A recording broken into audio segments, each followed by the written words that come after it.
All right, so we're going holding by the Book of Leviticus Chapter 18. Again, want to work on holding by the Book of Leviticus Chapter 18. We're still in verse 3. Maybe we'll actually finish today. I'm not sure. Torah says, Kamai Eretz Mitzrayim, Asher Yishaftim Bo Lo Ta'asu, U'Kamasei Eretz Kenan, Asher Ani Mevi Eschem, Sham Lo Ta'asu B'chol Kotleim, Lo Selechu. So Torah says, after these the land of Egypt, where you live, shall you not do, right? Don't do what they do over there. And after these the land of Canaan, where I'm going to bring you, you shall not do, neither shall you walk in their ordinances, right? So we mentioned before, Rashi's telling you don't go in their ways, meaning don't go by their social customs, don't go to their theaters, don't go to their race courses, don't go to their stadiums, right? We spoke all about that, and we spoke the last few weeks. Or the Kli Yakar, who said why the Jewish people seemingly did not want to go, did not want to go to the land of Israel,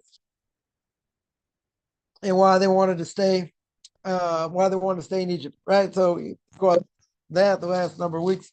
Right? Very hard to understand in general, but be that as it may, I want to finish one other thing up here. Says Moiv Rebbe, Rav Agon, Ramosh should be well. And it brings down his commentary on Chumash. And he says, his commentary Tam Vadas, right? That's his commentary on Chumash. And he explains like this. Whatever, two things it brings down here. One is, why does the sage not go like the actions of people in Egypt? And he says, first of all, their actions, they were the source, seemingly the source of impurity and immorality, as it is known. And there's a warning, right? There's a warning over here. What's the warning? The warning is, don't do like their action, right? Do not go in their path. Do not go in their ways. Now, what's included? Now, we're talking about immorality, so that maybe is pretty easy to understand. But what's included? What's included in that? So he says, watching TV, right? We'll say with a smartphone, right? No difference. No difference. You can watch everything on a smartphone today. Reading newspapers, right? It's like your newspapers. I don't know if people still read newspapers or get all their information online. Either way, a lot of heresy there, a lot of lashon hara, for sure, and books. So the person shouldn't read romance novels. Yeah, why not? Bad thoughts, right? Nothing good ever comes out of reading romance novels, and I'm sure they're worse today than they were back in the day. Anyone who read them, I'm sure they're much worse today. Nonetheless, things like that, right? You don't want to look at anything. You don't want to read anything. In general, that is going to have a negative effect. So some people say, like, things that are, romance related, these type of things. Okay, so we probably understand better, right? Probably understand better why, those things are bad for men and women, right? We don't discriminate over here. And also, when the Torah says that we read in the Shema, we say lo sasur achrei levavchem v'achrei nech, right? You're not allowed to go after your heart, after your eyes. Your eyes see, your heart covets. That applies equally, says the Rambam, to men and women, right? So reading these things for women also forbidden. Yeah, not just for men.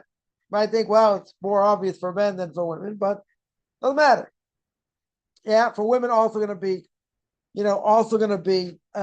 forbidden, and guaranteed these books today, I guarantee, are probably much worse. Much worse than they used to be.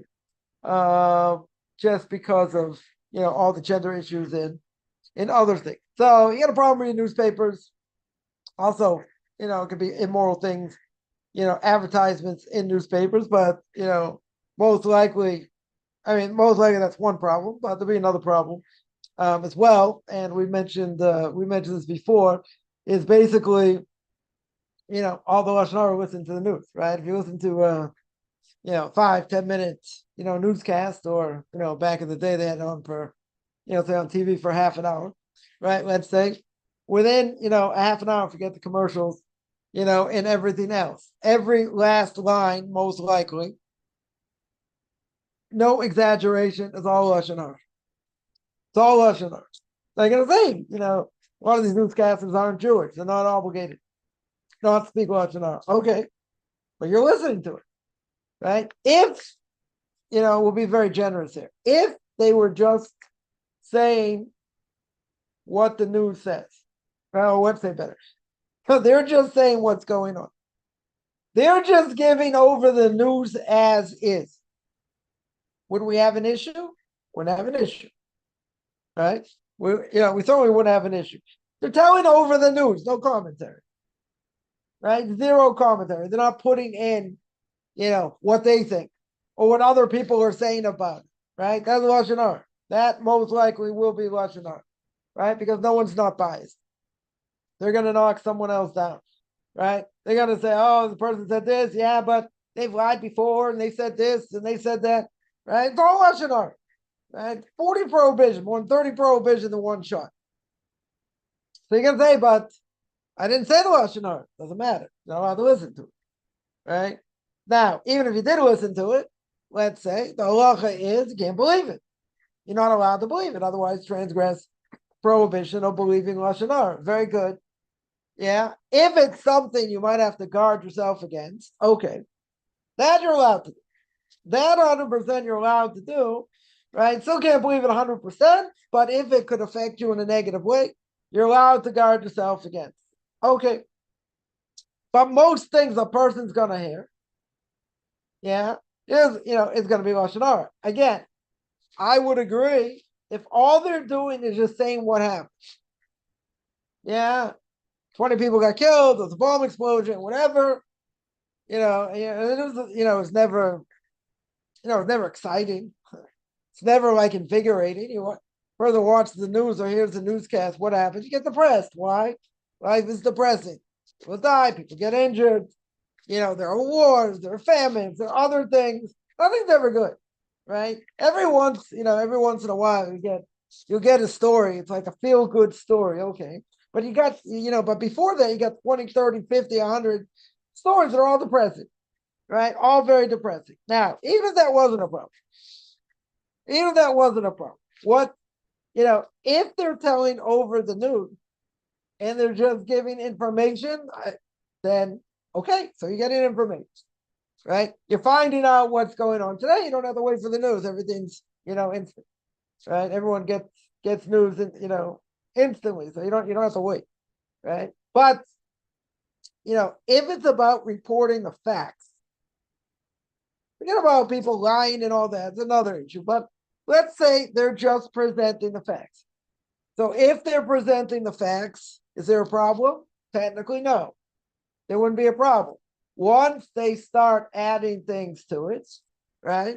Once they're going to say, they're going to put their attention, or they're going to quote other people that will put, that'll give their spin on it, let's say, and giving their spin on it, right? Giving their spin on what's going to happen. So they're going to say negative things. Not every negative thing is Lashon Hara, but a lot of them are. Right? They'll put people down. They'll make themselves look better, right? By putting them down. All you have to do, right? We'll give a very, very simple example. All you have to do is mention a 5-letter word, right? The 5-letter word rhymes with stump. right? You mention Trump's name, people go crazy. Some people go crazy, right? Even you mention his name for something, whatever it is, someone's gonna say something negative. I'm saying everybody, right? A lot of people are gonna say something negative. Say it's a non-Jew, so what? So you can speak Lashon Hara against a non-Jew. Okay. Yeah. I'm saying then you might speak Lashon Hara against other people. So you shouldn't do it either way. But listening to this stuff, people are going to give their commentary. And when they give their commentary, what are they going to say? Negative things, most likely. They might say some positive things, but they'll bring on somebody and say, oh, we're bringing, so-and-so big expert and who knows what, and he's going to trash this person or whoever, right? They're going to say negative things, right? 99% of everything that's in the news is Orthodox, right? Again, I would agree. Let's make very clear. If it would be just telling over the news, good. Then it might be a prohibition of wasting time. When a person could have been learning, if that applies, right? If that would apply, to a Jew or not. For a non-Jew, you can say you can listen to as much as you want, no problem, right? Does it make you a better person? I don't think so, right? Say I'm more informed, all right? So that I'll take a survey. I'll ask people, 2 weeks later, a month later. Okay, tell me everything that happened in the news the last month. Anything you remember. Some things you'll remember, very good. Most things you probably won't remember, but most of it's probably going to be negative. Most of it's probably going to be negative. So these things, again, he's talking about regular newspapers. He's talking about TV. He's talking about romance books. I mean, anything in between. All these things. What does it do? It takes you away from God. That's what it does. That's exactly what it does. So the question always comes up, and people say, "But I can't be on 24 hours a day, right? I can't think Torah 24 hours a day." Okay, the person has to find a kosher outlet when you can't do that. But filling your head with garbage, that's what it stands with. That's what stays with a person, right? Then Winnie the Pooh, quote Winnie the Pooh, isn't his head full of fluff? Most people's heads full of fluff. They're full of fluff. Yeah, they don't even get the right news. Most people, right? They get all this biased left wing news or whatever. They take it like it's verbatim, like God said it himself. And you see what happens. People do not think, right? The quote I found was from Bernard Shaw that said 2% of the people think, 3% think they think, 95% rather die than think, right? Bernard Shaw, famous writer, right? He's right, found the source, he's the one that said it. People don't think. They don't think. They're spoon-fed information. They don't fact check it. Nobody fact checks anything. Or they claim this to be the truth, but a lot of it isn't. Certainly a lot of it isn't what what their agenda is and what they're portraying. But again, most people are not doing the research, especially when it comes to what goes on in Israel. They're not doing the research. Nobody cares. And they're just taking the information. Say, oh, but don't you know this really never happened? Or this really isn't true? Like, don't mix me up with the facts. So I gave a class, an impromptu class, over a year, many, many years ago, to a bunch of college students, Hebrew University. And basically, all it was, week in and week out, is take out a newspaper, right? Take out a English newspaper, and go through it, right? And analyze what they're saying and what the information is, right? And showing beyond the shadow of a doubt. I mean, there are organizations that do this. That showing beyond the shadow of a doubt the bias that's out there. Huge bias. You know what they say? If you say over a lie enough times, it becomes like fact, right? People take it like fact, right? And without getting into politics, this whole thing about a quote unquote Palestinian people never existed and never will exist. Yeah, one of the top 3 biggest lies. I would put out there, right? Evolution being one of them, Christianity being the second, right? Probably 1A, and then this. One of the biggest lies they've been perpetuating for years. Right? Mentioned this many times, but in either case, I go through certain articles. I say, okay, let's see what they're saying, or let's see what they're not saying, or let's analyze. It's like taking a verse in Torah, taking a piece of Gemara. Let's analyze. Let's analyze what they're saying, yeah, or what they're not saying. And they saw there was a pattern. There was a very, very simple pattern. And they kept saying the same thing over and over again. I said, but historically, this isn't true. And historically, this isn't true.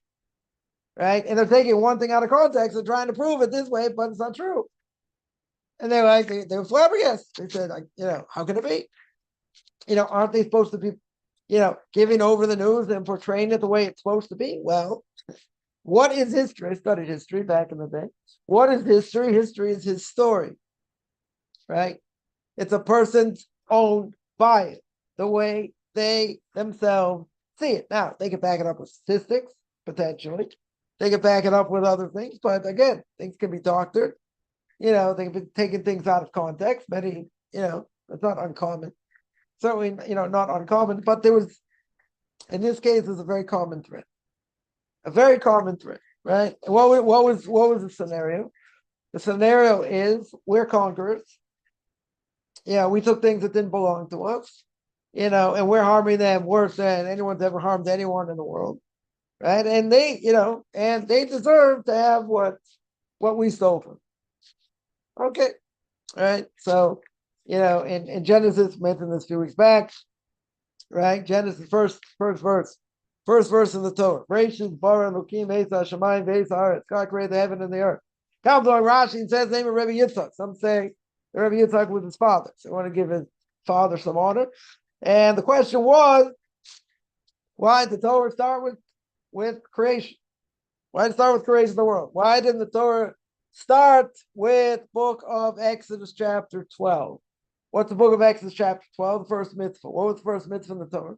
First mitzvah in the Torah was the count of the months, right? Rosh Chodesh. That was the first mitzvah. Why not start with halacha? Start with the mitzvah. Why start with the creation of the world? Well, so Rashi answers, because the nations of the world are going to have a claim, and they're going to have a claim. We stole their land. So how are we going to answer their claim? We're going to say, Bereshit bara Elokim es hashamayim ve'es haaretz. God created the heaven and the earth, right? He gives the land. He gives, land to who he wants to. He takes away land from those that doesn't want to have it. That's it, right? God created the heaven and the earth. What's the obvious question?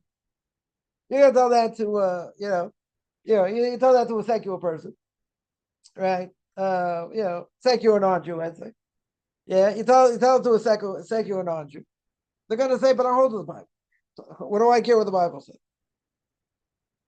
It doesn't speak to me. It's all about, all kinds of things and whatever. Right? It doesn't matter. I don't hold by it. Not going to be an answer for that. Right? So it's an answer for us saying that really the land belongs to us. God gave it to us. It's an eternal promise. Right? It's not going to answer them. Right? So the question is, how could it possibly be an answer for them? But, many of the commentaries say it's not. It's not supposed to be an answer for them. Right? Because it's not going to be. Because they're going to say, I don't hold by it. Okay.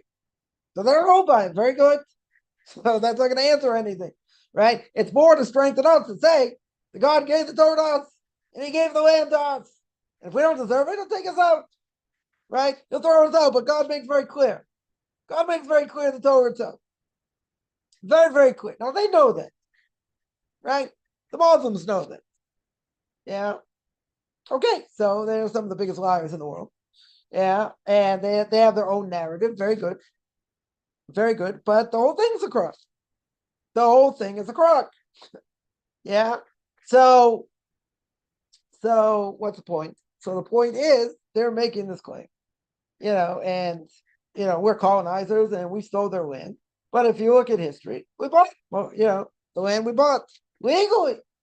It's on the books if an Arab sells land to a Jew, liable for death penalty.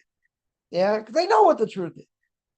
That we bought the land fair and square. Now, what about the land they were living on and they had to flee because of war? Well, why? Who started the war? They started the war. Yeah, they started the war. So here you have land now that you took over from a defensive war that you did not start. Right? The Arabs started the war. We didn't start the war. Now, in history, if you go back from the beginning of time, there's never been a case of someone who fought a defensive war, acquired land, and gave the land back. It's never happened. Never in history. In the 70s, there was a population exchange between between India and Pakistan. Yeah, population exchange, not a land exchange per se. They've been fighting over a certain land for whatever, for a very long time. Doesn't matter. Yeah, what's the point? What's the point? Even if you want to say they have right to the land, even if you want to say that, but we're not, again, not gonna, harp on this. So I don't want to get sidetracked, right? But the point is, even if they make that claim and they say they stole our land, okay, let's say this is war. This is a war they started. An absolute war they started. Nothing dogma. They started it. Okay. Now, you could say, well, we'd be beneficent and, benevolent. Let's say that's the word. Benevolent. We took that land. Okay. So let's give it back. Now you get tens of thousands of people living there, right? That's what the problem of annexing it. But they got tens of thousands of people living there, and the government put them there, so there'd be a Jewish presence there. But now, if you look at, the map, quote unquote, of the West Bank, what's the West Bank considered of? Yeah, it's considered of the heart of the country, the middle of the country. Why did they take it over? Because they kept getting attacked. They were getting attacked on all sides, right? They needed to protect their people, so eventually they pushed back in, and took that land. Okay. Now, that was defensive. It wasn't offensive. It was defensive. Does anyone ever give a land back on defensive thing? It doesn't make any sense. Doesn't make any sense. But not only that, if you had an entity, right? Let's just make it very clear. If you had this entity that was there, so what happened in the time before the British were there? What happened in the time of the Turks, right? The Ottomans, right? Go back to the Ottoman Empire. Now, if there was, quote unquote, a nation already there, a group of people already there, then why weren't they jumping up and down when the British took over and saying, we deserve the land back? Because there was nobody there. There was nobody there. Had a bunch of nomads, maybe some Bedouins. I don't know. You had Syrians there. You had Jordanians there. You had, Egyptians, whatever. You had different groups there. You never had an entity of these people. Never existed. Yeah. So if they would have existed, let's throw this out there for 1 second. If they would have existed, wouldn't they have good claim? They're going to say the Ottomans took our land. The Greeks took our land. The British took our land. Right? British came in, took over. Very good. Took over from the Ottomans. Okay. Yeah. So what? Where are all the protesters? Where were they? Where are they all hanging out? The tens of thousands and millions that their land was confiscated. If that would be the case, that would be the biggest swindle in history. One of them, besides America taking the land from the Indians. That's up there. It's probably number one. Yeah. But where are they? Where are the big complainers the last 200 years? This would have been a huge thing for years, for hundreds of years. You blame the Ottomans, you stole our land, it belongs to us, and we're going to protest, and we're going to fight, and where were they? They were nowhere. That's where they were because they didn't exist. Because if they would have existed, it would have been a whole different thing. Right? So the Torah says, gracious, Baruch, Mesa, Shemaim, Vesa. God gave the Torah. God created the land. Right? God created the heaven and the earth. Very good. Right? So God gives to who he wants to. He takes away from who he doesn't want. Don't we say might makes right? When it comes to war, you got a stronger army, bigger people, you're smarter, whatever. You take over someone's land, you think it belongs to you or you want it and you take it over and the other people are complaining, it belongs to us, you stole our land, take it back, right? You got a bully who steals a kid's lunch money every day, shakes him down. When is the bully going to stop? When someone beats him to a pulp, when someone stops him. Yeah, when this kid stops him or someone else stops him, that's when he's going to stop. Yeah, but if he has it, if he takes it, it's his. Again, he's stealing. It's not good. Doesn't matter. So how are you going to get out of his hands? This is the same thing. They want raw materials. They want other things. They're not willing to give to you. They're not, so you want to take over the land. Okay. Now, let's say you're successful. Very good. So you take over that population. Happens all the time. Right? Happens all the time in history. So they're going to say it's fair. You took it, this, that. Okay. So you had colonization. Now, there are a lot of places that France had to get back. England eventually gave back. Yeah, some colonies here and there, still left, but eventually, some of them gave back. But the vast majority, when they took over land, they took over land. That's it. Like this is nothing new. I'm not, I'm not reinventing history. I'm not, reinventing the wheel. This is what happened, right? So you have all kinds, in Europe, you had all kinds of changes, the last 150, 200 years. Things went from Russia to Ukraine, went to others back and forth during the war. I mean, people didn't know where to go. Sometimes, Russia took it over, Poland had it, other countries had it, and things kept changing. Things kept changing hands, until finally peace was made and certain things got restored. Okay, but you don't really have such a case where someone fights a defensive war and they're obligated to give land back, right? The Arabs still claiming, which is kind of a moot point, but they're still claiming, we want the right of return. What's the right of return? Going back to the borders where they were before the 6 Day War. That's insane. You're talking about 1.5 million, 2 million people coming back that would totally turn the tide over here, right? And Israel's supposed to be a Jewish state. So what are you going to do with all? What are you going to do over here? It doesn't make any sense. And not only that, you're going to give land back, which is indefensible. It doesn't make any sense, any sense at all. If you told me they really wanted peace and this and that, we could have a short discussion. That's also not the case. In either way, right? In either way, it's never happened in history. Never, right? It never means never. It's not like, you may maybe find exception here or there or whatever, but you never hear it. You never see it, right? The fact that, Israel's taking a task. Why? Who knows why? Yeah, it could be any number, any number of reasons over here. But, at the end of the day, they're being held up to a critique that nobody in the world has had to answer for. Nobody. Yeah. So any case, so you got that big lie there, as well. So here, let's continue. So Rebbe says, so you got television, you got books of romance books, you got newspapers, right? We spoke about that. So he says, we're commanded to guard ourselves because of desire. Now, what do these things, all these things, besides being lies and other things, right? These other things have a common thread. What's the common thread over here? All these things arouse in a person desire. Again, it's not just a desire, let's say for immorality, right? It's not just for that, right? Person sees things, even in cartoons, very violent, extremely violent, entertaining, right? Certainly entertaining, right? Anyone who, watched cartoons back in the day. But what are the values given over? The values are not good values. Yeah. Steal things, beat each other up, try and kill them, this, that, like all kinds of things. All kinds of bad, I'm not even saying innuendos. These are obvious, right? These are direct. These are direct things a person sees. This is not like looking for Webster's 5th, 8th, 9th, 20th definition and trying to find fault with something. This is obvious, right? So what do these things do?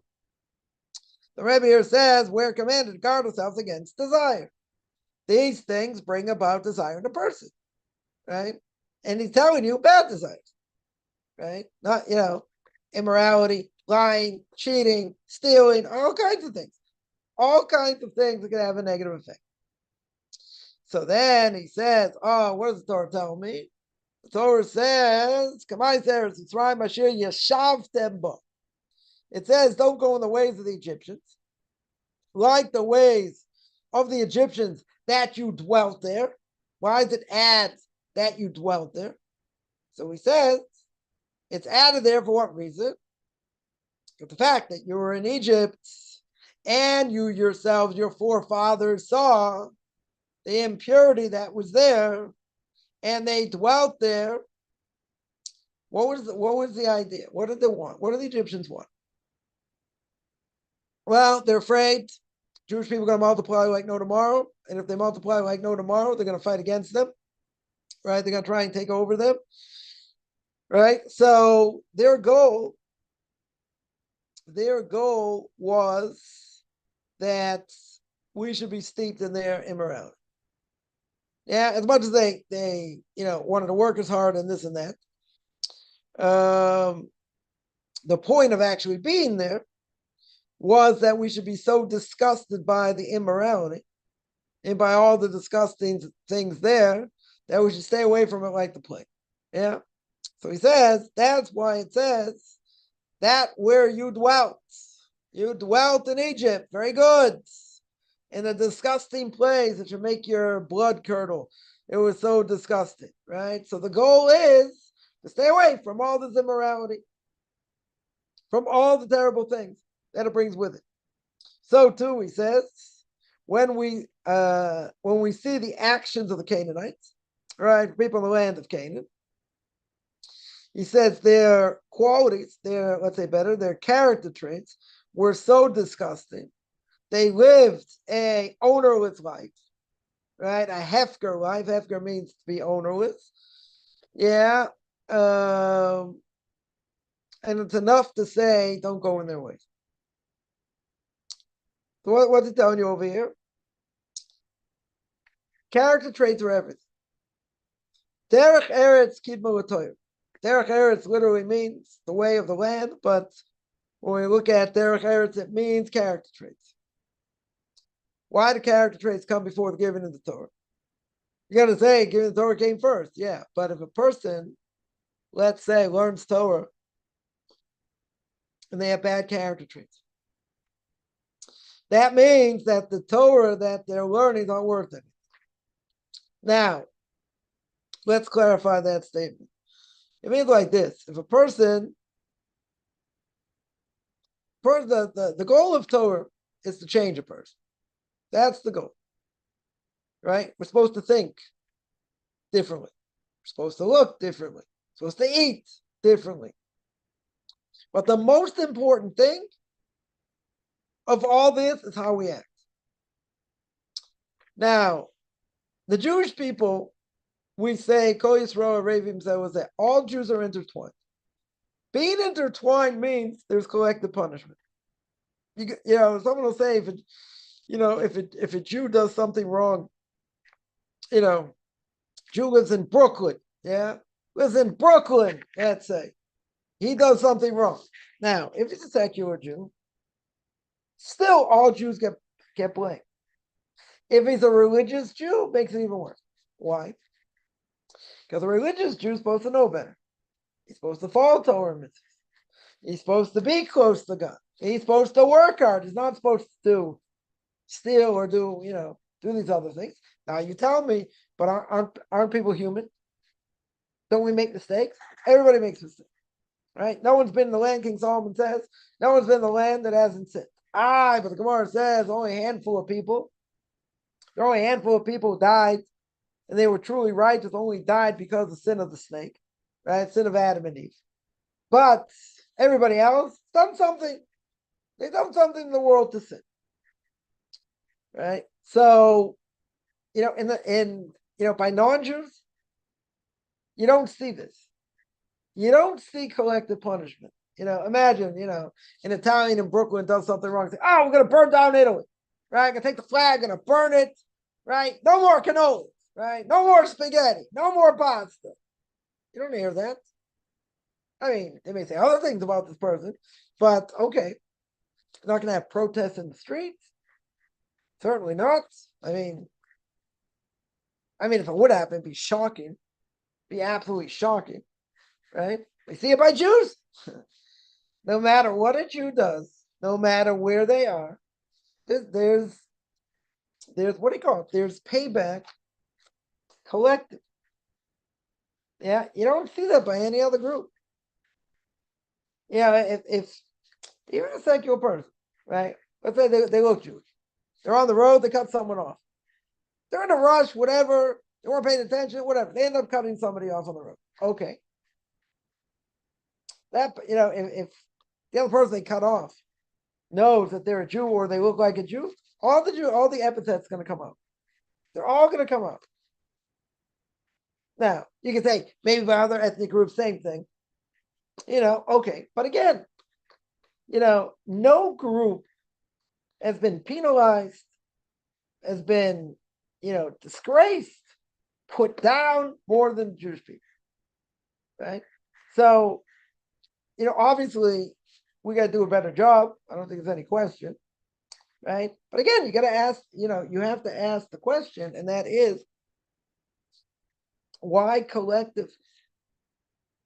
Why collectively? Yeah, if a secular Jew does something wrong, okay. Right? I can't blame them. They don't know anything about Torah mitzvahs. Right? They never learn. They do what their heart tells them. Right? Let's say. So they're going according to whatever floats their boat. Okay. They do something illegal. They don't have a guide, right? They don't have an anchor. They don't have Torah, right? So is it what's the word? Is it shocking? Is it shocking that could happen? No, because they don't have a guide. Now, can they be upstanding secular Jews? Yes. That don't steal, that don't cheat. That's true. Very well could be. Right? What's keeping them from doing that? So some will say a moral conviction to be, to be squeaky clean. Okay. Yeah, maybe there's some people like that out there. But what's the bigger deterrent? Or should be the bigger deterrent? The fact is, you do something wrong, you get caught, you go to jail. Or maybe you don't go to jail today, I don't know. Whatever it is, you get caught, there's payback. That's a deterrent. Should be a deterrent. That's probably a bigger deterrent than someone taking the high road and saying like they're squeaky clean and this and that, right? Like someone once told me, said, I'm a good person. So, I asked them, okay, you're a good person. What exactly does that mean? Good according to who? Now, if you say, wow, Pol Pot thought he was good. He thought he was a nice person. So did Gaddafi, right? They hit with Yamach Shemo Vizifim, his name be blood up, may rot wherever he is. Maybe he thought it was nice. Maybe Stalin thought it was nice. Can't say that because then you're gonna totally turn them off. Say, what? Compare me to Hitler, compare me to whoever. Right? So obviously that's not gonna work. But so my question was, so what's your definition? What makes you good? Yeah, do you have something concrete that, according to all generations, that's good? And again, good according to who? Do you cheat on taxes? And if you don't, does that make you good? You don't cheat on your spouse. That makes you good? Well, so anyway, I started mentioning a whole bunch of things. And I had this person pretty much boxed into a corner. And the person said, I don't know how we got on this conversation, but this conversation ends right now, right? We're stopping the conversation. That's where it ends. Yeah, but they do. So one thing I got in was goodness has to be universal. It has to be an absolute value. If it's not an absolute value, then goodness changes. That's the only message I got. And that makes perfect sense. Why? Because goodness can mean, you're helping someone. Let's say, how many people, take 100 people survey, how many people would think euthanasia is murder? Now, probably a lot of them would say that's mercy.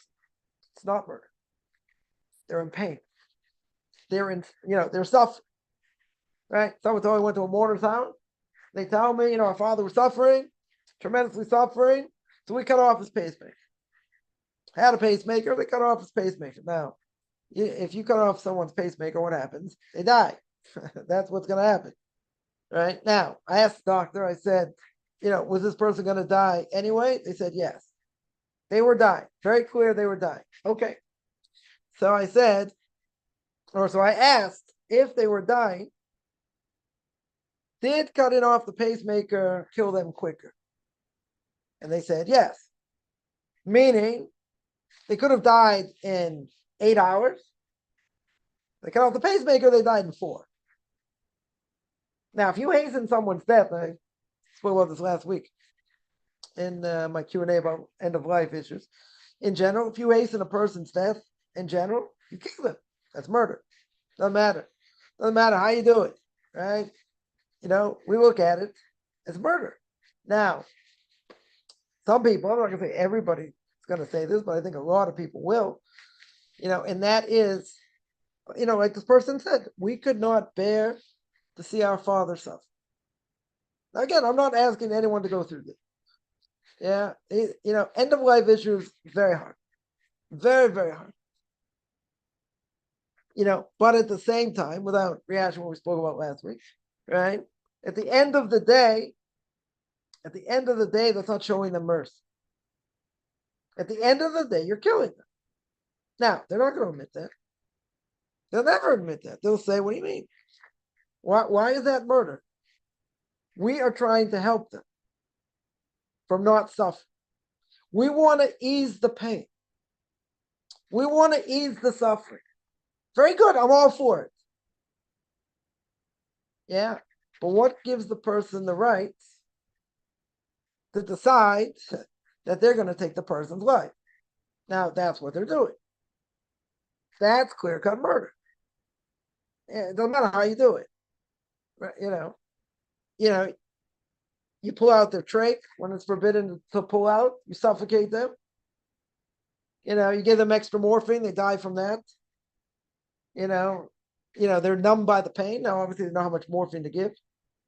Keep a person sedated. They won't give them too much, otherwise they kill them. But okay, so let's say they don't give them too much, but they do other things.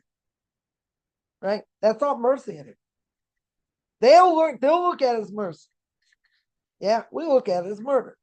I remember telling the story, speaking about this 20 years ago, more. And someone was a doctor or assistant, I'm not exactly sure what, as a non-Jew. And basically the person just burst out in tears in the middle.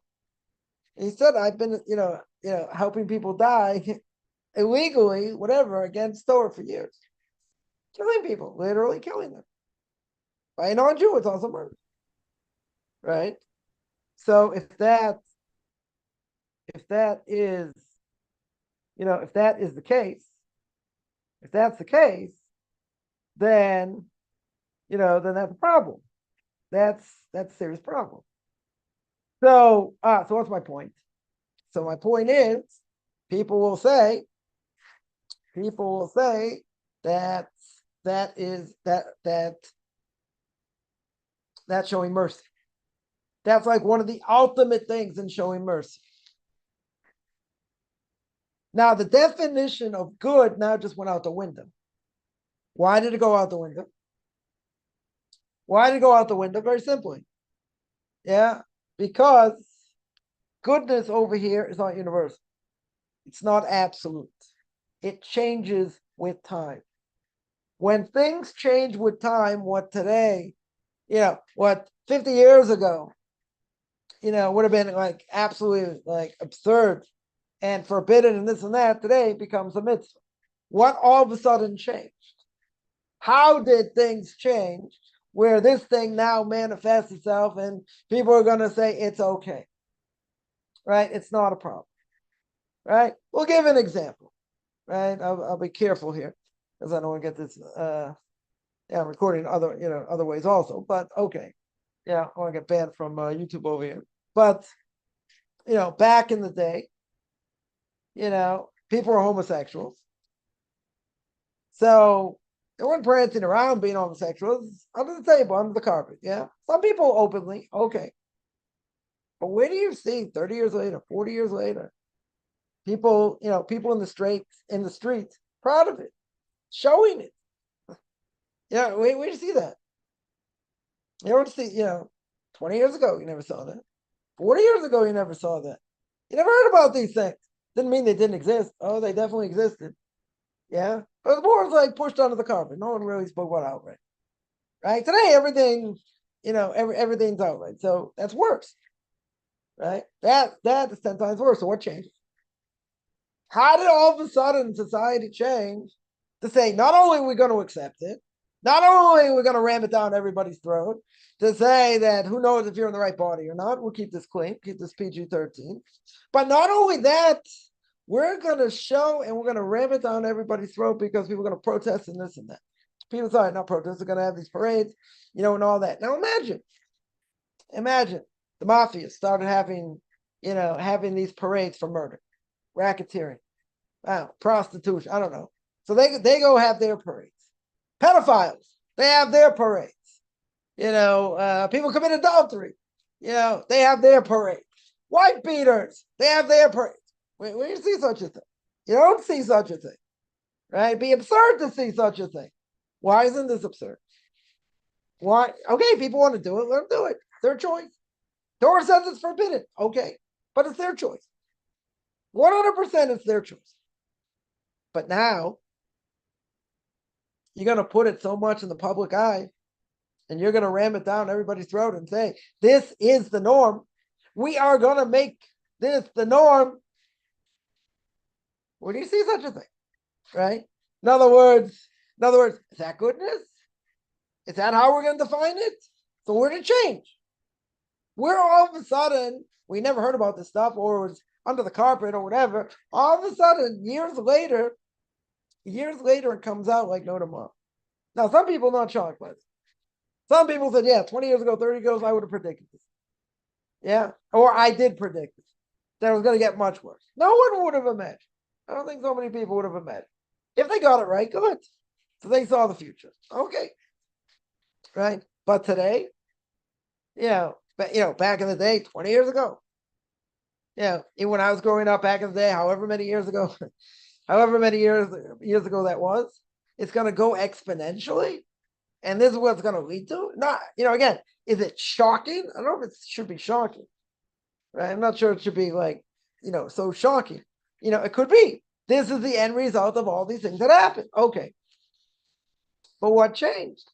What made it in vogue, so to speak, to be able to show it to the world? And not only that, God forbid someone comes out against it, could lose your job, right? You got to be careful what you say.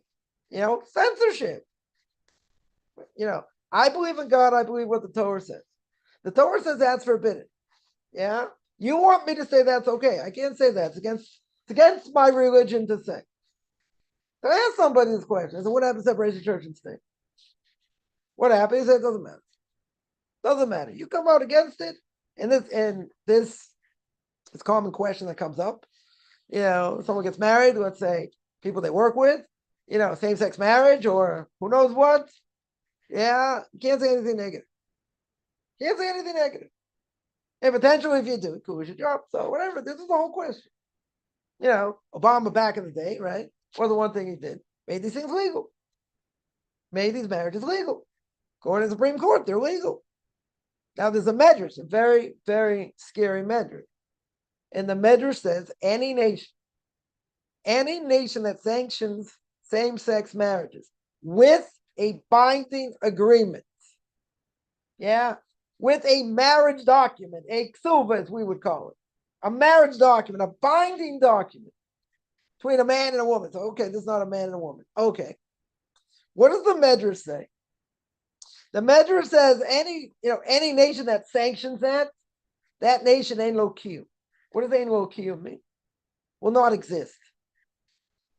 They won't exist. They'll fall off the face of the map. Now the question is, how do you look at that? That like the whole place explodes, or the whole place is like destroys themselves other ways, right? Different ways to look at it, but that's a very scary proposition. Yeah, it's one thing. Okay, people want to do it. We're gonna get to those verses. I don't know when, but we're gonna get to the verses at the end of this chapter, right? So we got bestiality and homosexuality and all that, right? We're definitely gonna go through it, right? And try and keep it clean, right? But at the end of the day, where do you see such a, what happened to free speech? Well, you see, free speech is kind of limited. How far does the First Amendment go? Also, we saw, a few years back, what happened to these, 3 presidents of universities, to which, no longer there, because of, when they got grilled, they couldn't say that, or they could say that, what do you call it, annihilation or whatever it's called is, it only depends on the context, right? Annihilation of other people. Only, it depends on the context. Kind of a problem, right? Kind of a problem to go that far. But that's the question. How far does free speech go? Right? How far does that First Amendment go? So, if these things are going to lead to violence, which they do, because hey, people have free speech. Okay, to what extent? That people can't go to class? People have to feel like they're going to get lynched? I mean, how far does it go? And then, people took Trump to task and say, how can you take money away from these universities? They need it for research. They need it for medical research. They need it for sociological research. I don't know, whatever.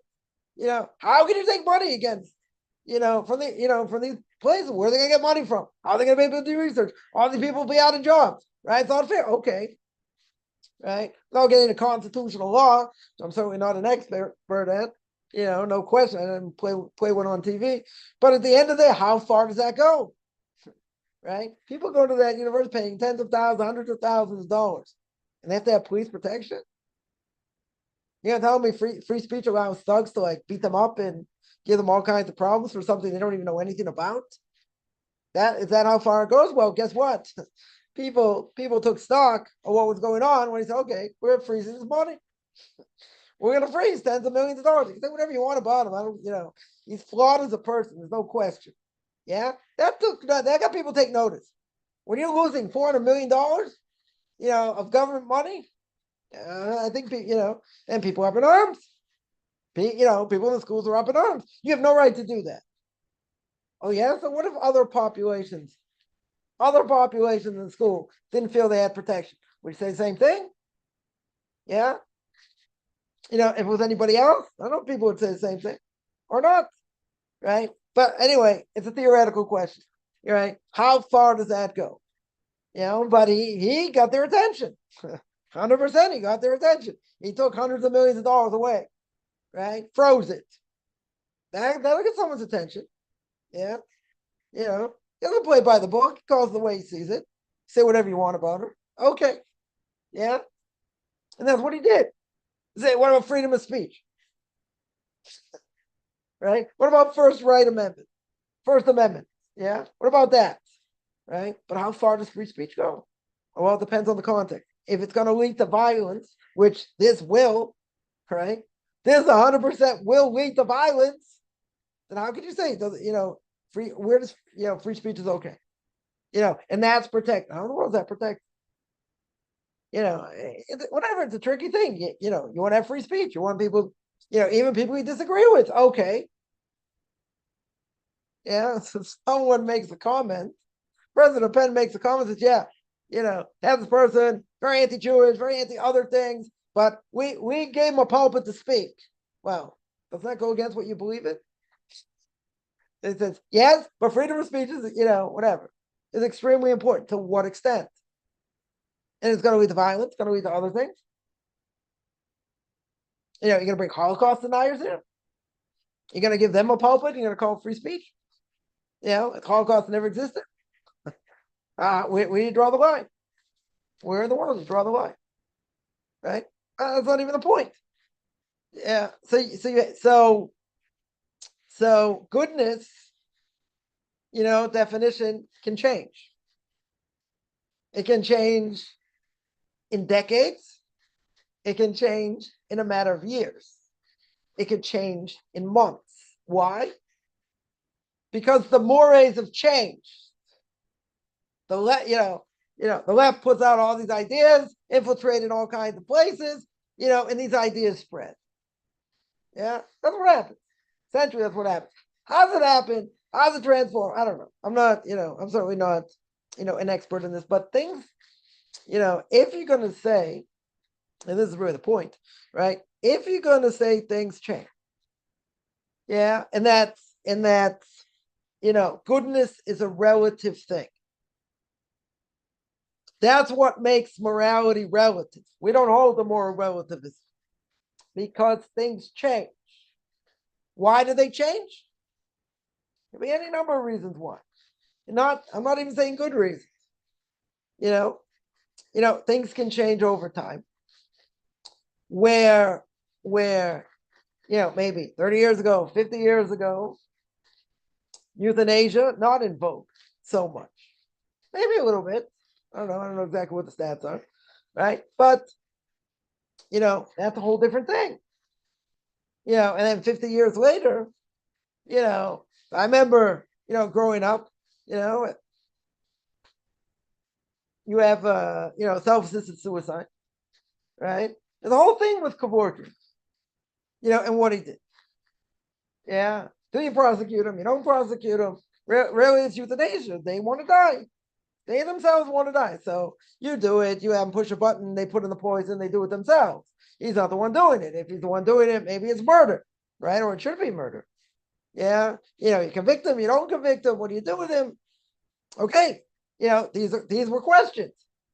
These were questions. For us, it's not a question here. The people suffering, yes, right? Again, spoke about this last week, but people suffering, they're suffering. There's no question.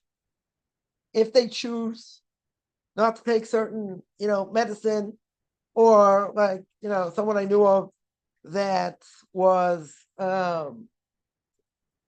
they had a kidney transplant, let's say 30 years ago, 40 years ago, and then the other kidney goes, the other kidney's not functioning, so they're not a recipient. They're not a recipient for another kidney. They won't be able to get another kidney. So the other kidney's failing. So what's the alternative? What's the only alternative? The only alternative is going dialysis. Now, what's the problem with dialysis? Painful, right? People say it's on quality of life. Yeah. Why is it not? Why is it not quality of life? Right? Why is it not quality of life? Yeah. It's not quality of life because you got to do it 3 times a week or more, and it's painful, and it's a hard way to live. Okay, true.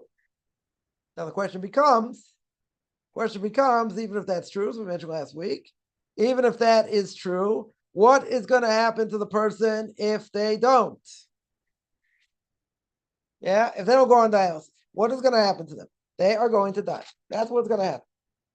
Within months, they will die. So what happens to this person? They don't want to go on dialysis. They refuse to go on dialysis. They don't want to live that way. For them, that wasn't quality of life, let's say. They don't want to live that way. Very good. Their choice. But what they do, they didn't take anything. Went into hospice, did whatever they want to do the last few months, they died. Right? So when I heard this story, I asked my Rebbe, said, is that murder? Is that suicide? And he said, no, because person does not want to suffer. They don't want to go through extra suffering. Okay. Right? They don't have an obligation to. If they choose not to do certain things, their choice. Yeah. But to actively stop something, that's something else. That's a totally different thing between being active and passive. Okay. Right? Mentioned that last week. But that's a person's choice. Yeah. Now, someone comes along and they're making the choice and they say, we don't want them to suffer or whatever. So we are going to cut off their pacemaker. That's considered murder. Now, what are their motives? Their motives are very simple. Their motive is they do not want to see someone suffer. That makes sense, right?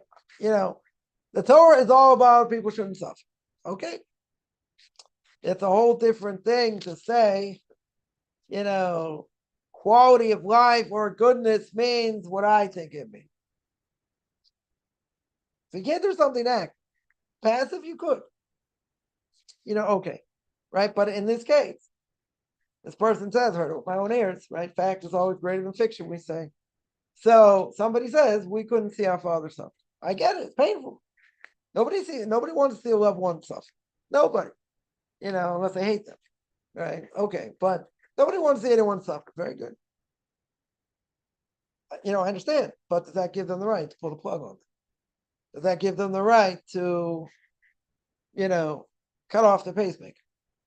Or other things? right? In this case, someone, has a tracheotomy. They pull out the trach, yeah, that's a problem. That the person will suffocate. Yeah. Now, if they had a choice to put the person on the trach, as we mentioned last week, that's a different issue. Right? Who says they have to go that far? Okay. That's a very different issue. But now it's already been done, or someone's on a respirator, right? In a lot of cases, you can't pull them off the respirator unless that's the only way they're living. Yeah. If it's helping them, it's keeping them alive. Again, a person can say, that's not quality of life. Well, it's not your call. It's not your call what quality of life is or not. The question is it artificial life, right? That's what we mentioned last week. Is it artificial life? They're not really living. They're only being kept alive by a respirator. That's a different issue. That's a different issue. Yeah. Then you have rabbinic authority say, okay, take them off the respirator. And let's see. Let's see what happens to them. If you see that they can't breathe, and the only thing keeping them alive is really the respirator, then that's not really life, right? They're being artificially held, alive over here. That's a different issue. I'm not saying everyone necessarily agrees on that, right? I think a lot of people would, but that's a different issue. If you had a choice to put them on a respirator, okay, right? Then that's a whole question. It's going to give them quality of life. It's going to keep them alive longer. It's going to help them, or not. If they make a decision, it's really not going to help them, for different reasons. There's not an obligation to go that far, right? Again, it's going to depend on each situation, but in general, does a person have to put themselves in a situation going to suffer more? No, they don't want to suffer more. They say, okay, someone lived to 100, recently died. There's some internal things going on. They don't want them to do anything. They could have, had some, bleeding inside. I don't know exactly what. Wasn't a question they would have died from it per se, but they chose. They didn't, they live long enough. They don't want to go through anything intrusive, whatever it may have been, just to keep them alive. So they chose not to do anything. Okay, right? That's not forbidden. And what happened? They, basically the whole body shut down. That's, and they died. That's, that's what happened. Yeah. So people will say, well, it makes sense. They're 100 years old. What are they living for anyway? They probably can't see, can't walk. They're, very weak, this and that. Okay. Yeah. But, they made a conscious choice. Their brain was still functioning. Yeah. They weren't out to lunch. They made a choice. And if someone had guardianship over them and they weren't in their right mind, probably would have made the same choice. Probably made the exact same choice. Yeah. You don't have to do anything invasive. Because if you do something invasive, who said they won't die from it? But let's say they won't. Let's say they could come out of it. Yeah, they don't want. They don't want their life to be prolonged. Okay, that's their choice. That's not forbidden. That is not forbidden. But when a person makes a choice and say, oh, they're suffering too much and we can't see them suffer again, I would agree. It's a very hard thing to see. It's a very hard thing to go through. No one should have to go through it. But it doesn't give someone the right to pull the plug. Right? Or no, not only pull the plug or what do you call it? Or cut off the pacemaker or anything else. Right? That's a problem. That is a serious, and again, so where did that change? Where did it change, from being mercy and not being murder? It changed at some point. You say, well, it existed for a long time. There were people that did it even 50 years ago. Okay. But to the extent today where life is not valued at all, right? You're taking up a spot, in a hospital, or, the person can't play Sudoku or do crossword puzzles, or that's not called quality of life. Who gives you the right? Who gives you the right to what quality of life is or not? Well, that's not quality of life. So I said something great. So you get to that point, we'll just shoot you. We'll just shoot you. Your mind works. Right? Your mind's still there. You can't watch TV, can't play canasta, can't play I don't know, whatever, you can't play bridge, right? You don't have the mind capacity, whatever, but you're still functional. So that's not quality of life. You can't do very much. Right? You can't get around that much, you don't see that well. Okay. So you know what? We'll sneak in the room, we'll get a silencer. No one will hear. We'll just kill you. Because that's not quality of life. Like, is that what you're advocating? Well, I wouldn't want to live my life like that. Nobody wants to, right? We're not given a choice over here, right? Nobody wants to. But the point is, what's your definition of quality? What's the definition? If the brain works, the heart's beating, they're alive. For whatever reason, God's keeping them alive. Can't answer why. Yeah, you do not have a right to kill them. It is forbidden according to the Torah to kill them. But it doesn't matter what you think quality is or not, right? That is the point. Somebody asks, let's deal with some questions here. Somebody asks, how should we interact with family or friends who are homosexual and in same-sex marriages? What if, other than that, they're good people? To make a difference if you are a Jew or Gentile. It's forbidden either way. Same-sex marriages are forbidden for non-Jews and for Jews, right? Well, we're going to get there. We're going to get there at the end of the chapter, right? But homosexuality is forbidden for both, right? It's forbidden for both for Jews and non-Jews. Now, the issue is you have a family member, let's say, family member who's done that. How do you interact with it? Now, you can interact with them. You can have a connection to them. You can't, obviously, they will probably understand you are not, you are not in any way, shape, and form telling them what they do is right. Right? They understand that. You don't have to, you don't have to ram it down their throat every time you see them. They understand that. They understand that. Now, the question's going to be, can you have them over for dinner? Right? If you're out somewhere with them, that's one thing. Yeah. That's one thing. That doesn't mean, even if you're together, that doesn't mean you agree with what they do. But there's another question here. The other question is, should you, invite them to your house? You're having a dinner party, other people are there. Should you invite that person also? That's a different issue, right? That is a very different issue. And the reason is because you do not want to show beyond the shadow of a doubt you are sanctioning such a thing, right? How are you doing that? How are you showing that you sanctioned it? Because you brought them to your house. You let them come to your house. Now, there are people that would say that if a person, let's say, a Jew has intermarried siblings, meaning they're Jews married to non-Jews. Yeah, there are rabbinic authorities that would say 100%. You have a family, you have kids or whatever. That if they're somewhere else, let's say you're somewhere, they happen to be there. Okay, doesn't mean you have to leave. Throwing doesn't mean you have to leave. On the other hand, inviting them to your house would be a problem. Why? What's the difference? What if they pop in? Okay, they pop in. Yeah, but if you invite them specifically, what are you saying? It's okay. And you're telling your kids it's okay. Now you're saying, but that's not true. They know and you know, and everyone else knows you disagree. Okay, but the family. Now, if you get away with inviting the Jewish spouse, not the non-Jewish spouse, certainly better.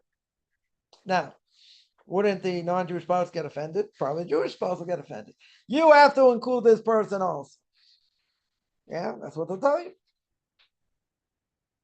We're a whole unit. Okay. There are rabbinic authorities, let's make very clear. There are rabbinic authorities that will say they cannot come to your house. You have to draw the line. Because if you don't draw the line, you're saying that it's okay. It doesn't matter what they think, it doesn't matter what you think. Right? In other words, they know and you know, and they know and you know, and everybody knows you are not saying what they do is right. And you are never going to say what they do is right. It's still different by you willingly inviting them into your house and, one big happy family. Now, they're part of the family, right? By blood, they're related. Okay. Forget about spiritual, but by blood, they're related. Okay. Now, even if that's true, even if that's true, you run into the problem. You will run into the problem where you are sanctioning something you shouldn't. So the difference is if you're somewhere else. If you're somewhere else, let's say, and they are there, right? You go to another sibling's house, let's say, and they show up. Or even if you know they're going to be there. Even if you know they're going to be there. Now, it doesn't necessarily mean you have to leave.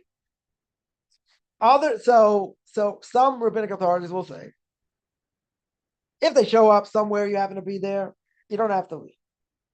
Right? It'll look bad. Look really bad. Right? Invited into your house, they would hold you can't do. You know, that's the red line. That you can't do. That you're not allowed to.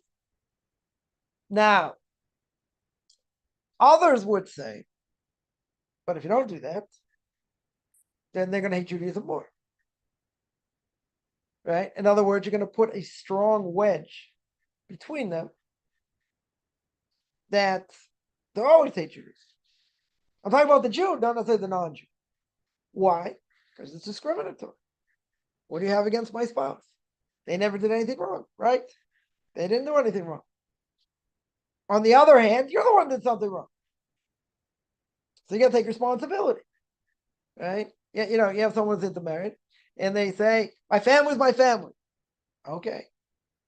Technically, your wife isn't Jewish, your kids aren't Jewish, according to us. Okay. So not really family. They're blood related. Okay. Yeah. And my wife, is not convertible. She's not going to convert. She doesn't have to. She's not the problem. You're the problem. You're the one who caused it. She's not the problem. It's not a question of putting stumbling block. You made a choice. Right? One of my top pet peeves. And that is a person makes a choice. They have to bear the consequences. Now, nobody wants to hear this, right? And it's very not popular to say, but you have to bear the consequences. They'll give you Webster's 8th definition. They'll say it's not so bad, and it's this, and and you're the crazy one. Okay.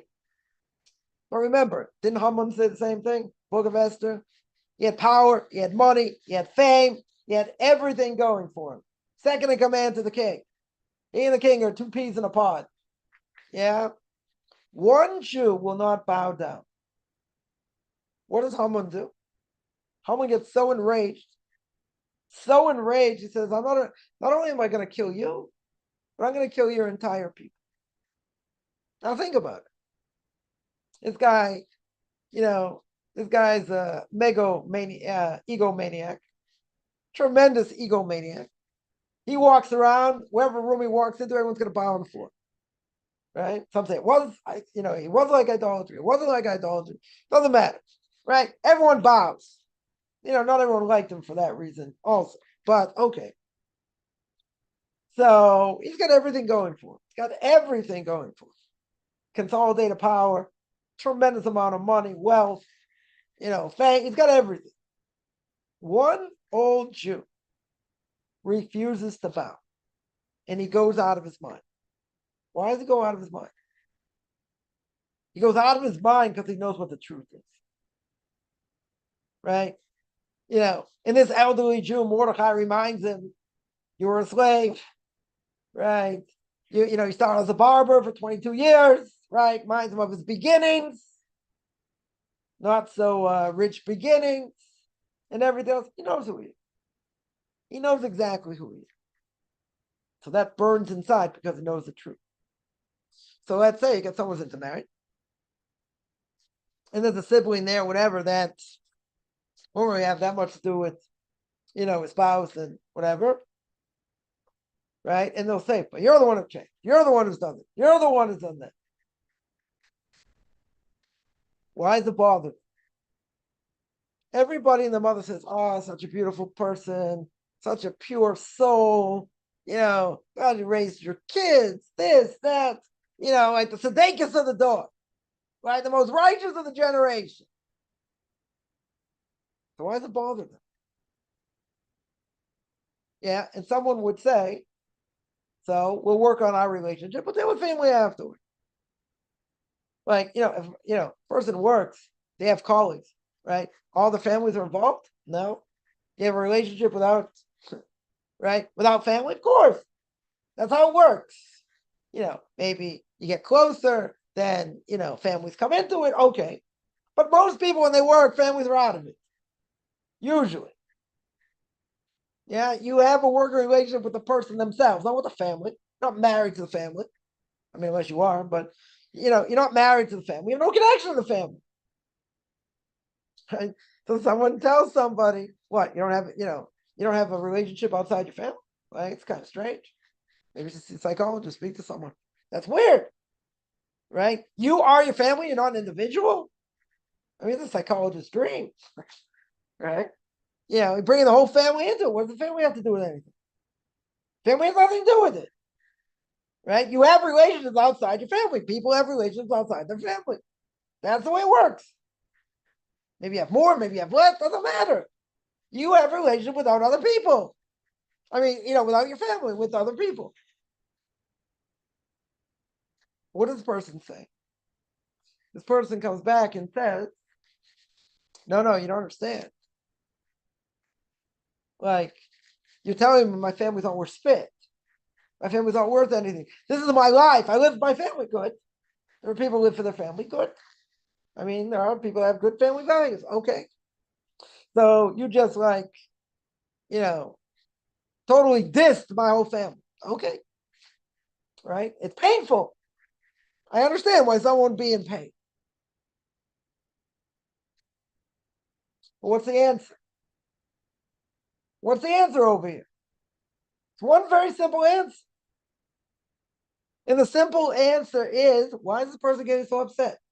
99% of all the people saying your spouse is so great, your spouse is so nice, look how they care for the family, look how they care for their parents and for their in-laws, and look at all the chesed, the acts of loving kindness, they're beautiful. But you got one person in their face. The one person that matters. The one person that represents absolute truth. And they're in your face. And they can't stand it. Why? Same thing as Haman. Exact same thing. One person will not acknowledge who he is. One person put them in their place, put him in his place, told them exactly who he is. Everyone else, bunch of liars, bunch of flatterers, whatever it is, right? But he got the whole world praising him. And one old Jew named Mordechai a Yehudi will not bow. He goes insane. He goes berserk. He goes absolutely out of his mind. Why does he go absolutely out of his mind? Because he knows the truth. He knows the truth. So this person is into marriage. Everyone praising the spouse's, spouse's praises, singing their praises to high heaven. Very good. One person saying you're married to a non-Jew. It's not their fault. Right? No offense should be taken. They'll be offended, but no offense should be taken. You made a choice. You, Mr. Jew, made a choice. You made a bad choice. You made a choice that basically is a red line. Person marries a Jew, you're a non-Jew, you're out. How are you going to repent for that? Either get divorced or the spouse dies, or you die. Then you're not obligated. Over here. Okay. This is the single biggest problem within the Jewish community today. The single biggest problem. It's a major red line. So how can an Orthodox Jew acknowledge it? How can they say it's a good thing? That's all the person wants to hear.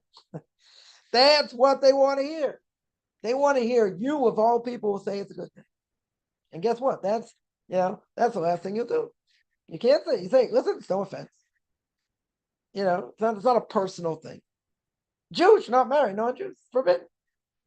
The Torah says it's forbidden. Now, they'll give you all kinds of reasons why it's okay, and you're crazy, and you're a fanatic, and you're this, and you're that. Okay, but that doesn't answer the question. Is a Jew, if someone's associated with the synagogue, mentions many times, if you're associated with the synagogue, A or B, right? No, that's it. A or B. According to the Bible, Old Testament, Torah, whatever you want to call it, is a Jew allowed to marry a non-Jew? Yes or no. A is yes, B is no. That's it. All you have is A or B. Yes, but no. There's no but. It's either yes or no. And what's the answer? If you're affiliated with the synagogue, yes, it's forbidden. It's forbidden. Now, they'll try and convince you why it's not forbidden, but that's not the question. It's forbidden. Okay. It's forbidden. Now, the Torah says it many, many times. You're not allowed to marry non-Jews. Now, for the main reason is because they're going to take you away to idolatry, right? That's the main reason. But today, people don't see any difference. So what? Yeah, not worried about that. Let's say that's not a problem. Still forbidden, right? Still forbidden. Regardless of whether the child's going to be Jewish or not, still forbidden. Okay. But this is a serious problem. Now, everybody is. So this is the same thing as Haba. Because everyone's singing the person's praises. One person represents absolute truth or trying to represent absolute truth. They are saying what the truth is. And the other person doesn't want to hear it. So what about the 99% that sing their praises? That love them as much even if they're not Jewish. Okay. But they know what the truth is. See, deep down, it bothers them. It burns them. It absolutely burns them. They can say, whatever you think, it doesn't matter. Oh, it does matter. Why? Because you're upset. Why? If what I say doesn't matter, little old me over here, if what I say doesn't matter, why are you getting hot under the collar? Why does it bother you so much? Because they know what the truth is. Yeah. Everybody can tell them lies. And everyone can butter them up. Okay. That makes them feel like $1 million. But when they know someone knows the truth and they ram it down their throat in a certain way and they show them why it's wrong, I want to hear that. All the money, all the wealth, all the power, all the fame, all that's not worth spit. It's not worth anything because the person knows what the truth is. They know what the truth is, right? So again, what's a simple answer? That was kind of a long-winded answer, but what's a simple answer here? Simple answer is that, as long as they know, you cannot acknowledge what they do as being right. They make their own choices. Okay? Yeah? They make a choice. They make a choice. So, if they're okay with that, and they're willing to still potentially have a relationship, okay. Would I bring that person to my house? Not necessarily. If they happen to be there, okay. But inviting them, be a problem. That's acknowledged. Right? You don't want to show acknowledgement. Forbidden to show acknowledgement over here. Right? Again, every time you speak to them, let's say, this whole thing keeps coming up. I wouldn't dwell on it. I wouldn't speak about it. Right? But if they pin you down, it's like really, what do you think? They know what you think. Say, listen, Torah says forbidden. If, that's what you want to do. It's your choice. You made a choice. See, if you're going to make a choice, live up to it. And if a person doesn't accept it, you have, deal with it. But you made a choice. They'll say, well, you changed your life. You made a choice, right? And the repercussions for those choices, right? And there are things you can't do or will never do again, right? And we made a choice. Oh, you're in a cult. Yeah, I can leave anytime. Any of us could leave at any time. You want to be a Jew? Fine. You don't want to be a Jew? If someone's born Jewish, they can make a choice and leave. Yeah, they don't, meaning, not saying they're going to convert to something else. They don't keep Torah mitzvahs. They make a choice. People can make that choice. Oh, you're in a cult. What's stopping me? What is stopping me from leaving? Who's putting a gun to my head? Said, but it's community and how strong it is. And then, okay, maybe there are other issues. Yeah, that maybe will keep me, or keep somebody on the straight and narrow path. But if they want to leave, they can leave. They go to the best yeshivas, best schools, they can leave. Many reasons why people go up, but that's not the topic here. Right? There are many reasons. But they make a choice. They make a choice. We got to do what we can to try and bring them back. Okay. Right? And in this case, so that's why some people say you have an open relationship. You do it. You can't try and steer them in the right direction. And if you can't, right? But you can't accept it. You can't go to their wedding. It's forbidden to go to their wedding. And you can never say it's a good thing. All you can say is you made a choice. Okay. If you're happy, that's your choice. To say you're happy for them, you can't say that. That's a lie. You're not happy for them. Right? And it's a forbidden relationship. For Jews and non-Jews, for that matter. I would say, try and keep open dialogue. I don't know if it's going to go anywhere. I don't know if it's going to help. But thirdly, you cannot say it's a good thing. Right? I'm not saying you have to ram it down their throat. They probably understand that. So if you're willing to be out there reasonable, have some sort of connection. Okay. Right? The question is, how far does that connection go? Right? That is the question. Does it make difference if you're a Jew or Gentile? No. No. When the Torah says, we're going to see at the end of this chapter, the Torah says you're not allowed to be a homosexual, applies to Jews and non-Jews. Doesn't just apply to Jews. Right? It's a forbidden relationship for non-Jews. Yeah. Now, we said before, if they live together, two non-Jews live together for Noahites, it's considered a marriage. They don't have to do anything legally. Right? They don't have to do anything legally. But think about this. If they live in a place and they make it legal, that's worse. That's worse. Yeah. Let's say they buy a house together. Can you go to the house and wish the mazel tov on? No. Why should you be allowed to do that? You can't acknowledge. You do whatever you can to get out of this problem. If possible. Because you want to say, are you allowed to say, well, as long as you're happy? It's also not so simple. Why? Because even if they are happy, okay. Yeah. Can you say I'm happy for you that you're happy? You got to make it very part at best. Because then you're acknowledging. Then you're saying, oh, well, if you're happy, that's good. I don't know. Not so simple. Not so simple to say that. Right? And what if they say, well, aren't you happy that I'm happy? They can probably say, okay, if you're happy, you're happy. But you can't expect me to say that's a good thing. That the thing itself is a good thing. Again, normally we say you don't hate anyone in your heart. You can't hate a Jew in your heart. Right? So what about over here?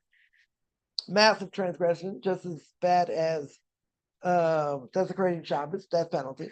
Right? Same thing. Right? One of the most severe prohibitions. So obviously you can't acknowledge it. You can't say it's a good thing. You can say, okay, you made a choice. If that's the choice you made, that's your choice. Right? So basically, you're not saying, well, I'm happy for you. Because you're not. But you could say, you made a choice. That's your choice. Okay. That's not saying you're happy for them. That's just acknowledging they made a choice. Right? So, they have quote unquote a wedding. Can you go? No. You buy a gift for it? No. There's a problem. I get, this question comes up quite a bit. Co-workers, same-sex marriage. You chip in for a gift. Listen, you can tell them you made a choice. Okay, I disagree. According to my religious beliefs, the choice you made. I don't know. They may accept that. They may not accept that. I said, it's something personal. It's not a personal thing. If you had married a woman, I go to the wedding, right? If I could go to the wedding, I go to the wedding. But this I can't do. It goes against my religion.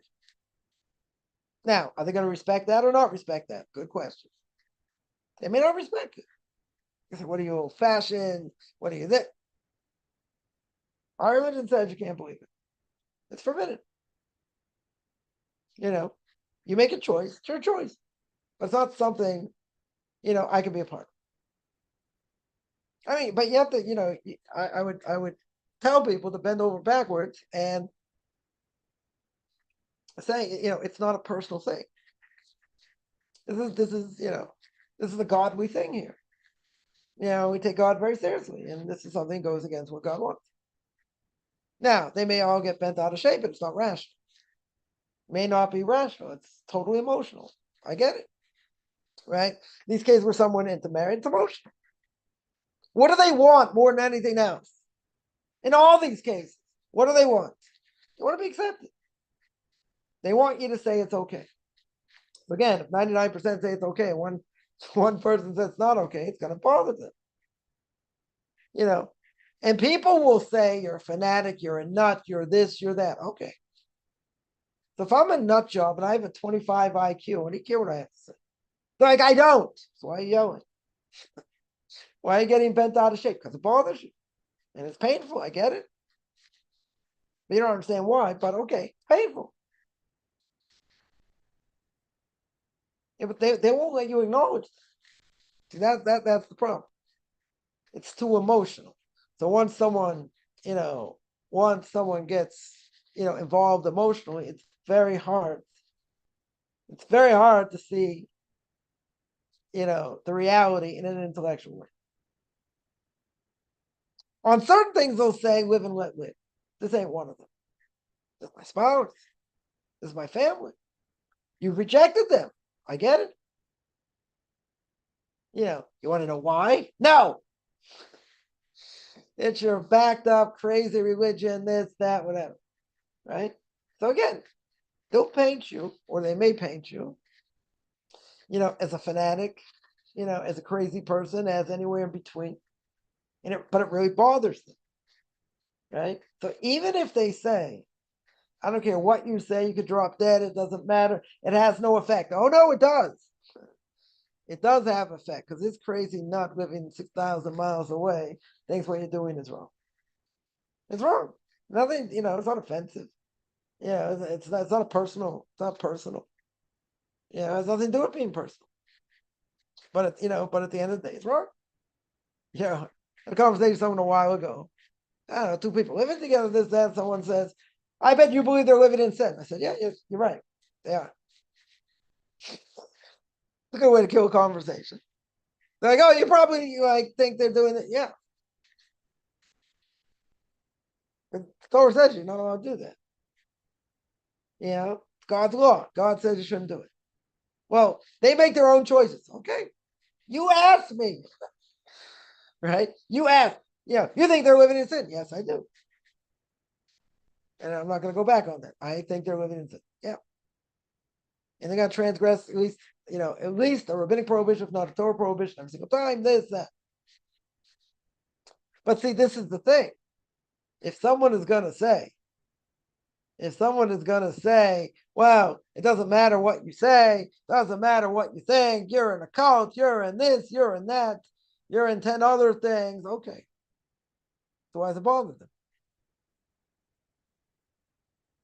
If we have a 25 IQ combined, all of us together, whoever's watching, whoever's going to watch this, we all have a 25 IQ. You think someone's going to take what we say seriously? No. They're going to think we're nuts. Okay. But it doesn't end there. That's the point. It doesn't end there. They're mad. Why are they mad? Because you don't acknowledge who they are. You don't acknowledge that relationship. You don't acknowledge their family. They're mad. Yeah. It doesn't matter if they think you're crazy, you're backwards, you're, who knows what. It doesn't matter. They are genuinely upset, 100% upset that you will not acknowledge who they are in any way, shape, or form. You won't acknowledge them for what they've done, even if the whole rest of the world does. So if they say, which is a lie, but if they say, doesn't matter what you think, nobody cares what you think, this, that, and the other thing, okay. So you take what I say with a grain of salt. You're right. But they're mad. You can't have it both ways. So why are you mad then? You think I deserve to be in a psychiatric hospital, which I might be anyway, right? Tie me up and take me there. That's where we belong. I'm going to take all the people I've indoctrinated at the same time. Take my whole family, all 20 of us, 21 of us almost. Yeah. So, they've all been indoctrinated. Very good. Yeah, it is good. They've all been indoctrinated in the right way. So we're all nuts. My whole community, a bunch of nuts, 100,000 people. Yeah, they're also nuts. they're also going to disagree with you.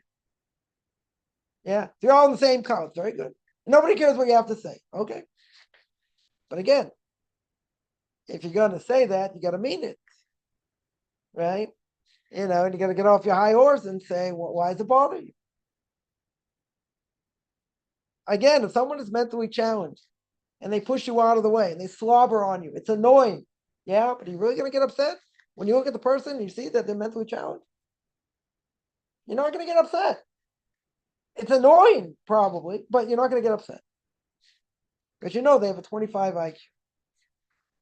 Anyone's got a 25 IQ, you give them the benefit of the doubt. Doesn't matter. Don't give them the right to do whatever they want, but you give them the benefit of the doubt. Yeah. Even if it's awkward, this, that, okay. So what?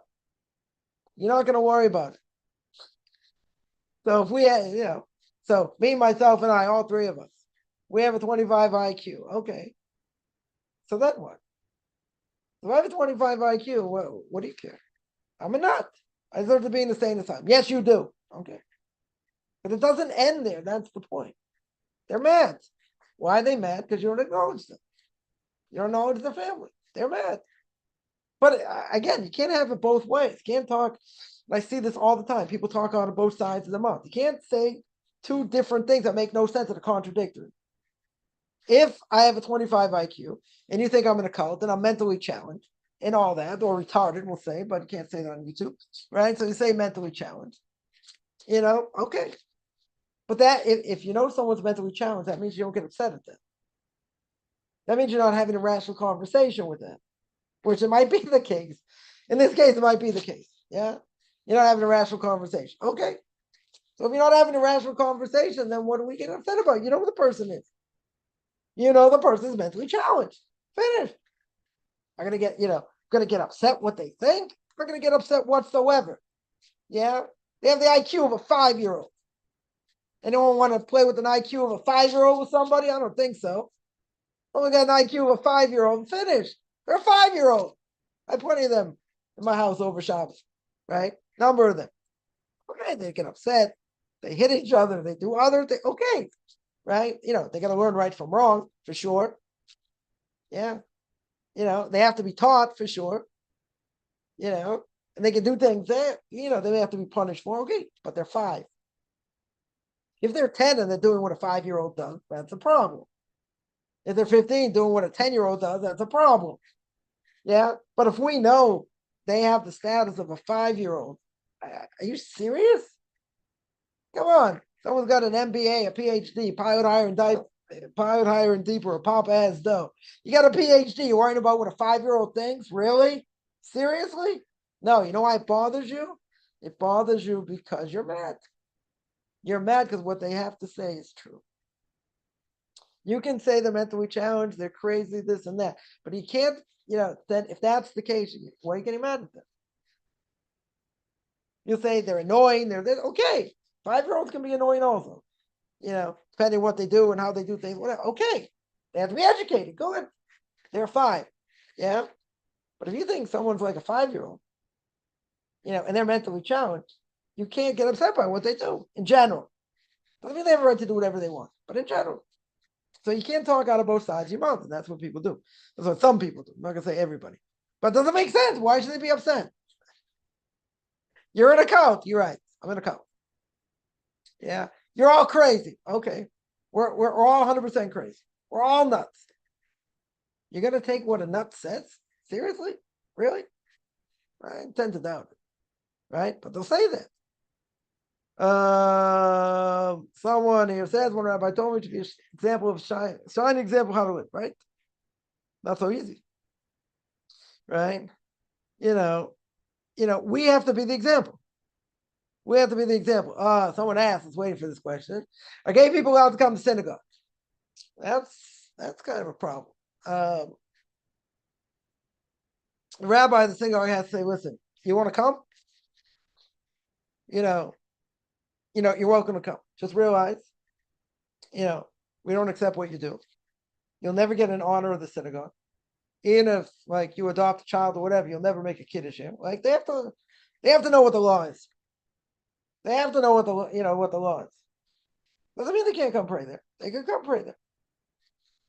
Yeah. Transgenders you have different problems with.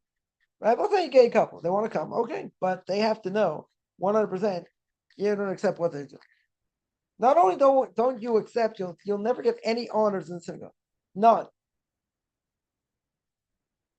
As a couple, let's say, quote unquote, as a couple. You'll never get any honors whatsoever. They have to know that. And they still want to come. Okay. They should be allowed to come. Transgender is a different problem. That's a different problem. Yeah. And the problem is how far they've gone. What do you do with them? Where do you sit them? What mitzvahs can they do? It's a problem. That's more of a problem. That's more of a problem. But they have to be read the right way. They have to know. And what happens if they say, I have a right to, let's say you don't want them to come. You say we have a law in the books, gay couples can't come. Yeah. Now technically, they could sue you. They could say, according to the law, you have an obligation to allow us to come. I don't know, not according to Torah. You want to go to Reform synagogue? Go to Reform synagogue. They welcome you with open arms. You want to go conservative? They welcome you with open arms. You want to go to liberal, whatever they call it, progressive in other places? Okay. Say, no, I want to come to this synagogue. Well, there are standards. You don't meet a number of the standards. So what do you want? But I should be able to practice the way I want. Okay, that's not Torah anymore. That is for sure not Torah. Yeah, doing what you want, who cares? Nobody cares what I think. Nobody cares what my Rebbe thinks. You got to keep what the Torah says. That's it. Yeah, I don't think I have such a good case. Yeah, you'd have a very easy defense. They're coming to an Orthodox synagogue which does not recognize what they do, which says what they do is forbidden. Let's say better. You'd have a very easy case, I would think. They want to go somewhere else, let them go somewhere else. Who says I have to take them? Yeah, I have to let them in. If they come in knowing their lifestyle won't be accepted, and they won't have any honors and all these different things, and they understand that, okay. Yeah, they'll come under your conditions, not theirs. And if they're still okay with it, it's their choice. They say they identify with being Orthodox. Okay. There's a group here, many, I don't know, probably still exist. Orthodox lesbian women. And that sound like a contradiction? It's an oxymoron. It's like saying military intelligence. Yeah. No offense to anyone in the military out there. Yeah. It's an oxymoron. Yeah. It's a total oxymoron. But they identify as being Orthodox. Okay. I would say try and draw them close as much as you can. Try and help them whatever you can, but they want to make a kiddush in the shul. They want to make a kiddush, they have a child or something or whatever it is. And they want to make like quote unquote a family kiddush. That's a problem. You can't allow that. Can't sanction that. Definitely an issue. But again, if they're coming under those conditions and they agree to those conditions, okay. But if they say you have an obligation, right? You have an obligation to let me in. Obligation. You're gonna say, well, you got people that money launder, you let them come in. You got people that are, let's say adulterers, you let them come in. People steal, you let them come in. Why'd you let these people come in? So again, under certain conditions, they could. And what are people desecrate Shabbos? So that's a good one. Are you gonna let people desecrate Shabbos come in, especially if they desecrate Shabbos? Yeah. Right. So again, you want to draw them closer. So you make clear that they're not allowed to do that. If they do that, whatever. But you want to try and get them so they don't desecrate Shabbos. Right.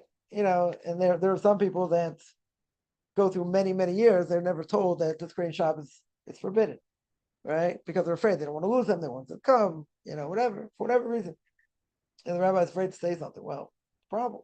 It's also a problem. They have to know that what they're doing is forbidden. 100%. They have to know. You say, well, if I can't drive, I can't come. Well, I can say something else. No, I don't want. Okay. You might end up losing them. Okay. But they have to know. Rabbi of synagogue got an obligation to educate them. They have to know that. How can they not know that? There's stories. The first people tell stories that someone never knew because they come in synagogue for years, driving and this and that. They never knew the severity of what they were doing because they were never told it. The rabbi was afraid to say anything. Again, I'm not here to judge. I understand why, but people have to know what the truth is. Sometimes the truth hurts, right? Bottom line. What if they don't act on their being gay, living single? Okay. Yeah, that's probably better. Again, we don't hate the person, you hate the act. The act itself. There was somebody, I didn't see the letter, but somebody told me a number of years ago that that they themselves had these tendencies, and they themselves could not get married. They would not be a candidate to get married. Yeah. So, but they were firm in every other way. They were, ultra Orthodox in every other way. In every other way. So this rabbi wrote him a letter. Basically wrote him a letter saying, that, as long as you're not in these situations, you're not going to act on it. Okay. Yeah. So then that was different. That was different. But yeah, if they're not going to act on it, but they have those tendencies. So there has to be certain, I would say a certain, what's it called? The certain parameters, certain guidelines. There'll be certain guidelines, what they could do or not. And if they adhere to it, then whatever, okay. Right? But someone told me this a number of years ago. Someone told me such a case. Someone told me such a case where this person will never get married. It's not possible for them to get married. Yeah. But everything else they do is good. Yeah, but they have this tendency. They don't act on it. Right? So you can work with somebody like that. You can for sure work with somebody like that. Again, you have to have certain parameters, but that should be less of an issue. Right? That should be less of an issue if they're living within certain parameters. Keep in mind one thing. Statistically, it has been shown that a lot of these people, whether they're gay, transgender, or who knows what, whether they have an operation, don't have an operation, doesn't really matter, right? But the point is, if you would ask most of them would say they wish they were straight. They wish they were heterosexual. But they're not. For whatever the reason. Whatever the reason is, they're not. Yeah. And these people can be helped, by the way. There are, psychologists out there that, have helped a number of people, get on the right path and whatever. But nonetheless, most would say that, if they could be any other way, they would be. If they could be normal, quote unquote, it would be better, but they're not. Right? But most of them have regret that they're not. But that's why a lot of them end up committing suicide and other things, get to drugs or whatever, because they're not fully accepted. That's one of the powers, unfortunately, of this LGBTQ, this whole phenomenon, because they want everyone to be accepted. They don't want, anyone to feel bad about themselves. They want them coming out. They want them, parading and showing or whatever, because they should have, not only should have no inhibitions, but they should feel good about themselves. They should be accepted. They should feel accepted. So what are you going to do? You're going to ram it down everyone's throat, and everyone's going to, walk in these parades. Yeah. But what's the whole point of doing that? The whole point of that is because a lot of them feel bad about themselves. Right? Because the vast majority of the world is not that way. Certainly not that way. Yeah. Not, again, there could be tens of thousands, millions of people like this. Okay. But in the bigger scheme of things, they're a big minority, huge minority. Even they're trying to legitimize it and, whatever, but they're a huge minority. So again, what is somebody, in all these things, there's also, a common thread here. What's the common thread? People want acceptance. They want people to accept them for who they are. And nothing should be taboo. So if they do this, if they do that, okay, you may not agree with it. You may not want that for your own kids. Let's say if you have kids, you may not want that, right? But they want acceptance. And I'm going to say a very harsh thing here, right? And no one should get offended by this. But when it comes to family and friends, expect no acceptance, right? No acceptance. If they accept you, good. Yeah, if they accept you. Otherwise, most people will not get acceptance, and it's wrong to think you will. Yeah, if you do, okay, tell you a statement I can't stand, but people say it a lot. Expect nothing. Whatever you get is a bonus, right? But there are some people you'll never get anything from. They'll never pat you on the back. They'll never say, "Oh, it's because of Torah and Judaism and all this," right? They'll say you got lucky with this, with that, with the other thing, but they won't put it. They won't put it on Torah mitzvahs, right? Because they can't.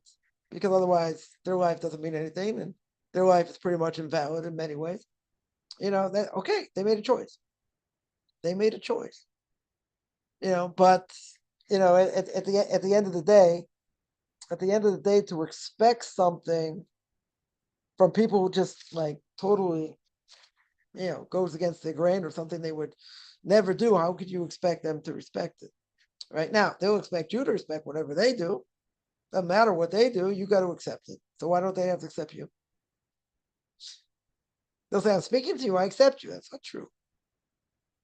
They'll say all these things behind your back or even in front of your face. You're a fanatic, you're crazy, you're this, or that. So they don't accept you, right? And I would think in most cases that will be the case, unless someone comes around. Unless someone comes around and they're like ultra, ultra, ultra liberal. So they accept everybody, right? No matter what they do, they accept it. Okay. For Jews, it's going to be hard to accept. Why is it going to be hard to accept? Because it goes against who they are. It goes against what they stand for. It goes against their values. So why are they going to accept you? Yeah. And maybe the conversation won't come up, but they don't. A lot of people don't accept. Right. So that's something, one of the, I guess, my best pieces of advice I got, right, is the fact that you don't expect them to accept it. Right. It's far-fetched to expect them to accept it. It's totally foreign to them. It's different. Even if you grew up Jewish, doesn't matter. Right. So it's foreign to them. They don't want to have part of it. They'll think next thing you know, if they accept it, you're going to shave their head and who knows what. Yeah. So, they're putting up boundaries against it. Right? For them to accept it as if to say what we're doing is wrong. No, they don't want to say they're doing is wrong. They don't want to look at their lives as failure. Certainly not. They'll chalk it up to, okay, you chose this, I chose that. Maybe the two will never meet, or maybe they'll meet somewhere, I don't know. Whatever. They'll be a little bit open-minded. They'll accept certain things. But for them, they don't want it. They're not interested in it. They don't want to have to change. Right? That's the main thing. They don't want to have to change. They don't want to see what they do is wrong. Right? So if they don't want to see what they do is wrong, how is it going to be they can accept you for what you do? So if you have the motto, okay, whatever they accept is good, they don't accept, okay, you don't expect anything. You shouldn't expect anything, especially with the Bible numbers. Yeah, you shouldn't expect anything. Or secular Jews, maybe you were adopted, maybe. Right? What happened to you? How'd you get indoctrinated? This, that. They don't look at it as being truth and searching for truth. They don't have a clue. They don't have a clue. Yeah. I'll tell you, one story, one thing that has never happened in more than 30 years. More than 30 years. Yeah, we're talking 40 years almost. In 40 years. In whatever, more than that. But yeah, I'm not gonna show my age here.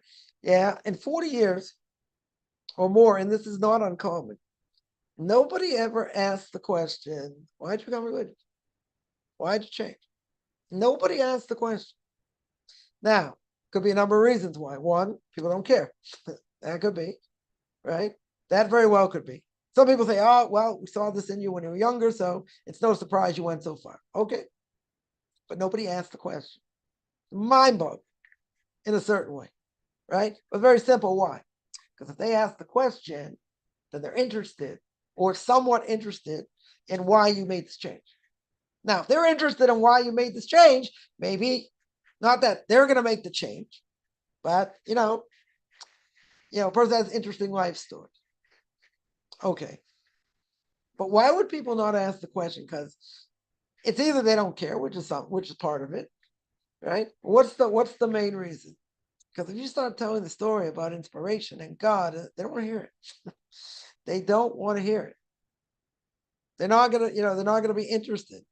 You know, you know, and the reason is if it makes sense, and it speaks to them, it's gonna make them start to think.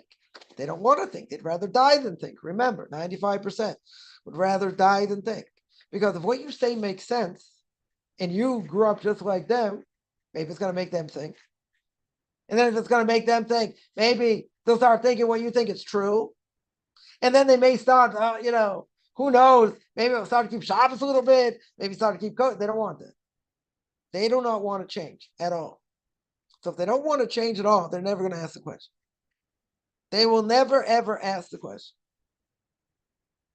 Because if it sounds true, that's it. They're going to fight it tooth and nail because they don't want to hear it. They don't want to hear it because up until this point, their life, what's their life all about?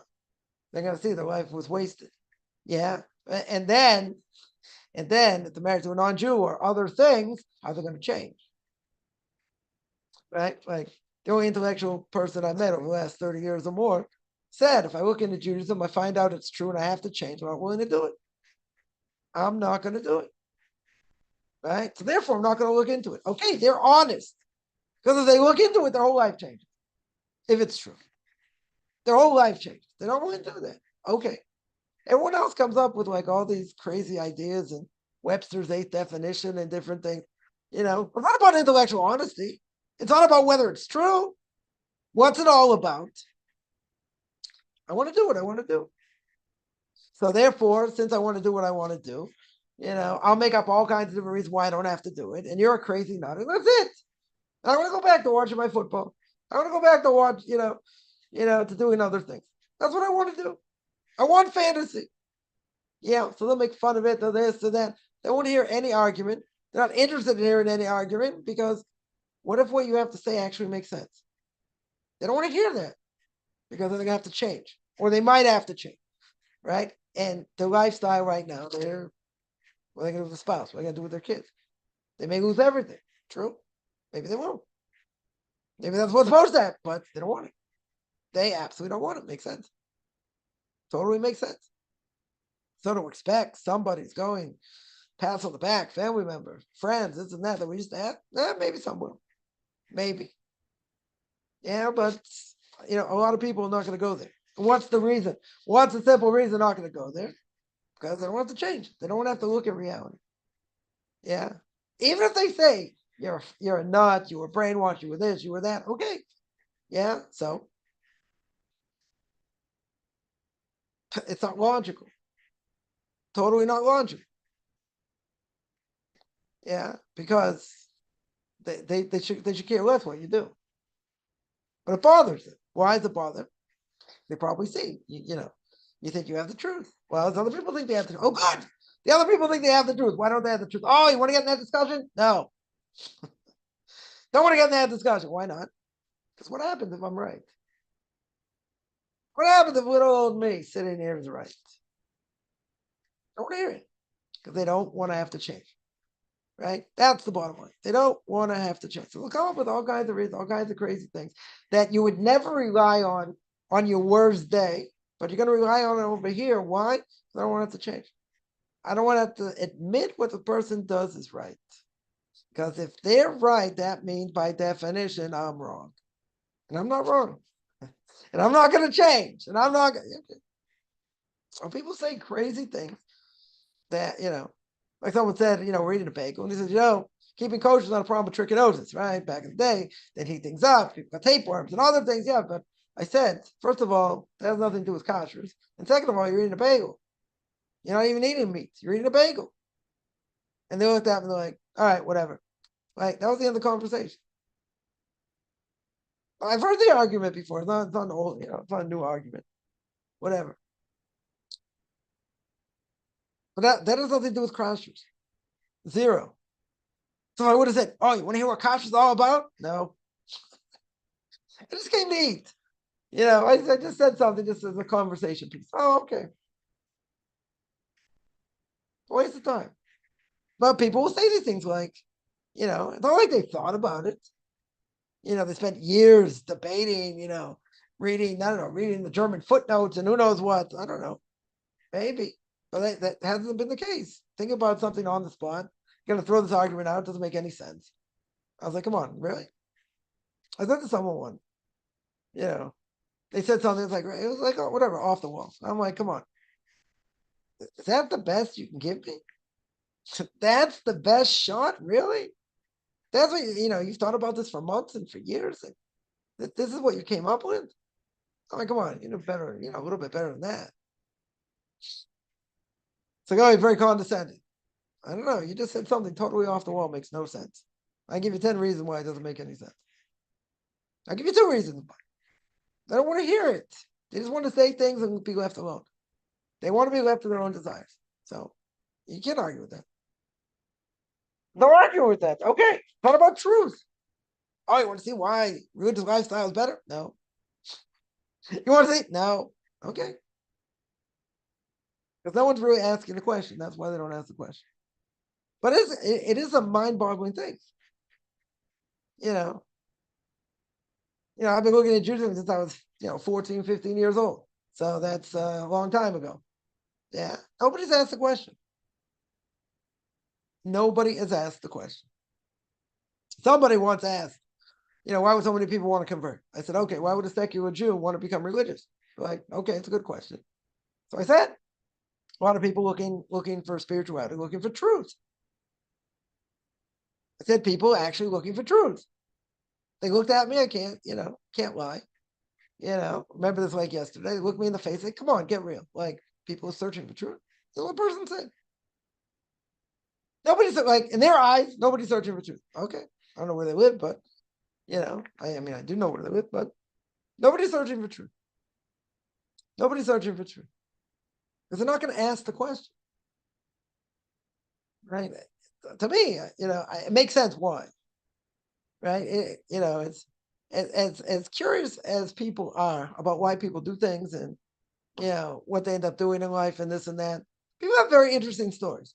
Even secular, very interesting story. They get involved in this and other things, business, whatever. Comes to something like this, unless you're spiritually inclined or like this is something like piques your interest, nobody's going to ask the question. Nobody's going to ask the question. It's mind-boggling. Mind-boggling. Change your life. You move to a country, not knowing anything about the country. Gone through trauma, you lost all your money, you went through other things, you got a big family, and I've had a big family. There's a lot of life change, a lot of serious life change. Serious life change. Now, one person asked the question. Again, it's one of 2 reasons. Either they don't care, which is part of it. Which is definitely part of it. But if they would, they look into it, it makes sense. Gonna have an effect on them. Yeah. Any other questions?